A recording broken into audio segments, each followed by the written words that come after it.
এই প্রোগ্রামটার নাম হবে আমাদের পাড়া আমাদের সমাধান। এক একটা বুথের জন্য আমরা এর জন্য ছোট ছোট কাজ করার জন্য 10 লক্ষ টাকা করে স্যাংশন করব।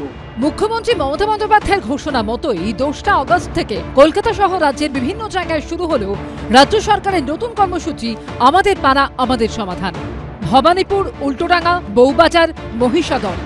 শনিবার মমতা বন্দ্যোপাধ্যায়ের বিধানসভা কেন্দ্র ভবানীপুরে এই কর্মসূচিতে উপস্থিত ছিলেন মেয়র ফিরহাদ হাকিম, ছিলেন পরিষদীয় মন্ত্রী শোভনদেব চট্টোপাধ্যায় এবং স্থানীয় 70 নম্বর ওয়ার্ডের তৃণমূল কাউন্সিলর অসীম বসু।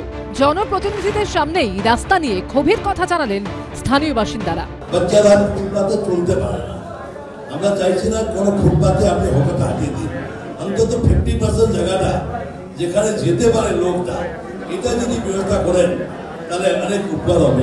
কেউ আবার পার্কিং নিয়ে ক্ষোভের কথা জানালেন।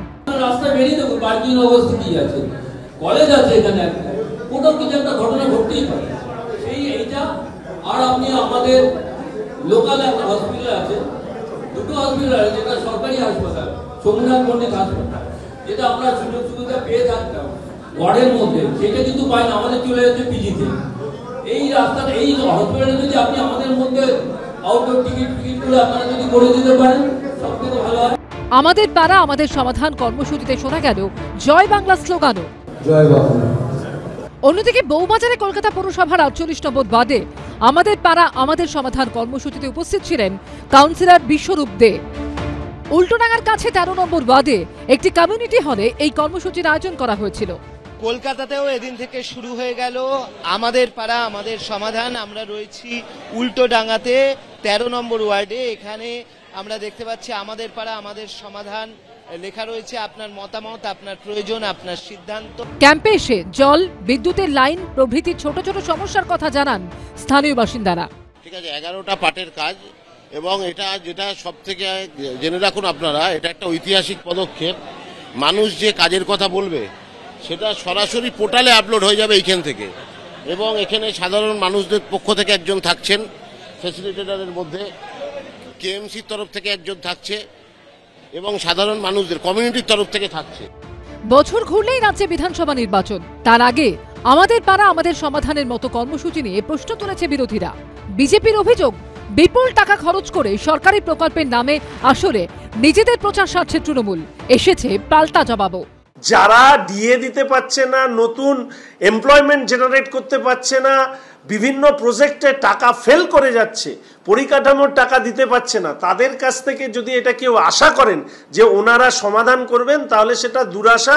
একটাই সমাধান 2026-এ করতে হবে, সেটা হচ্ছে তৃণমূল কংগ্রেসের বিসর্জন। সেটা পাড়ায় পাড়ায় মানুষ নিচ্ছে এবং সেটা করে দেখাবে। ওরা জানে যে হেরে যাবে, তো হারনে वाले को हारने का बहाना चाहिए। ওই সবের সাথে আমাদের কাজ আমরা করে যাব। আমরা চলি সমুখ পানে, কে আমাদের রুখবে? রইল যারা পিছুর টানে, কাঁদবে তারা কাঁদবে। অন্যদিকে পূর্ব মেদিনীপুরের মহিষাদলে এই দিন আমাদের পাড়া আমাদের সমাধান কর্মসূচিতে বাসিন্দাদের উপস্থিতি কম থাকায় ক্ষোভ উগরে দেন খোদ তৃণমূল বিধায়ক। আজকে আমি মেসেজ দিচ্ছি, আমরা কোনো কথা শুনবো না। সঙ্গের নেত্রী যারা ওইখানের নেত্রী, তাদেরকে সেই মেসেজ দিতে হবে। প্রত্যেক দিন যেখানে ক্যাম্প হবে, প্রত্যেকটা এসএসসিকে এবং বিআরপিদেরকে সেই ক্যাম্পে উপস্থিত থাকতে হবে। যদি কোনো বিআরপি উপস্থিত না থাকে, পরের দিন তাকে কৈফিয়ত দর্শাতে হবে কেন সে ক্যাম্পে উপস্থিত ছিল না। যে আমার পাড়ায় আমার সমাধান, এই প্রকল্প বাস্তবায়িত করতে গিয়ে ওখানে মহিষাদলে দেখা গেছে যে কোনো লোক ওইখানে উপস্থিত হয়নি সমাধান করবার জন্য। মানুষ মুখ ফিরিয়ে নিয়েছেন, মানুষ বুঝেছেন এটা আরেকটা ভাঁওতাবাজি, তাই এখন মাথা গরম করে একে তাকে শোকজ করবার কথা বলেছেন। মানুষ ঠিক বুঝে নিয়েছেন কিভাবে কি করবেন আর কিভাবে ওনাদেরকে উত্তর দেবেন। রাজ্যের প্রায় 80,000 বুথে হবে এই কর্মসূচি। কর্মসূচির জন্য মোট খরচ হবে প্রায় 8,000 কোটি টাকা। অন্ড মুখোপাধ্যায়, সুকান্ত মুখোপাধ্যায় ও বিটন চক্রবর্তী রিপোর্ট, এবিপি আনন্দ।